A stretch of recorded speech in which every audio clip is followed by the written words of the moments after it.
Баршаңызға сәлем. Бүгін сіздерге французша ет деген тағамның рецебімен бөлісемін. Өте тез дайындалады, және дәмі өте күшті шығады.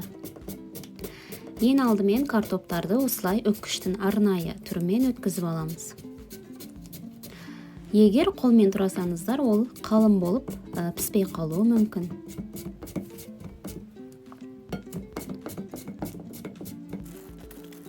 Одан кейін тартылған етке 3 пияз және 4 тіс сарымсақты турап қосамыз.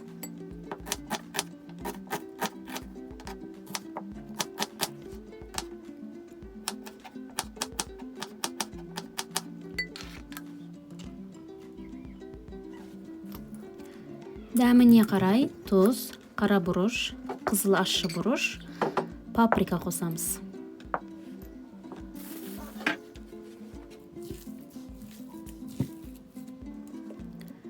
Жабысып қалмау үшін формамызды майлаймыз. Картоптарды осылай 3 қатар қылып тізіп шығамыз.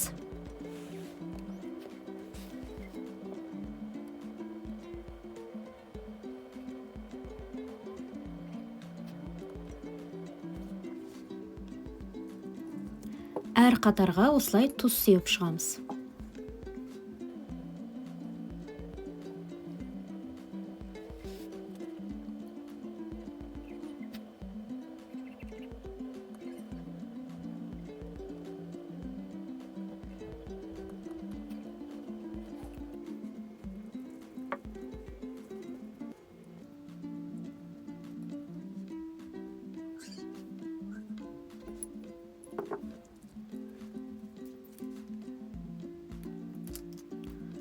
Майонезді барлық жеріне бірдей қылып жағып шығамыз.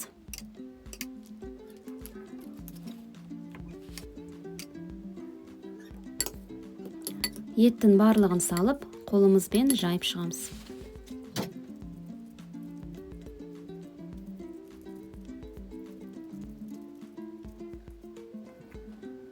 Үстінен тағы да майонез жағып, қалған картоптарды тізіп шығамыз.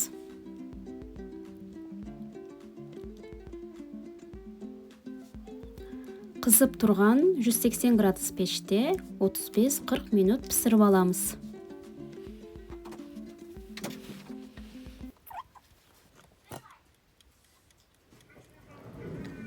Піскеннен кейін үстіне петрушка мен үкіштен өткізілген ірімшікті саламыз.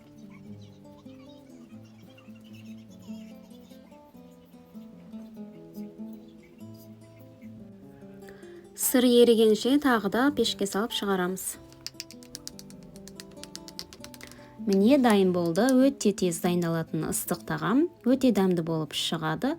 Сіздер де жасап көріңіздер. Егер видео ұнаса, каналыма тіркеліп, қоңырау белгісін басуды ұмытпаңыздар.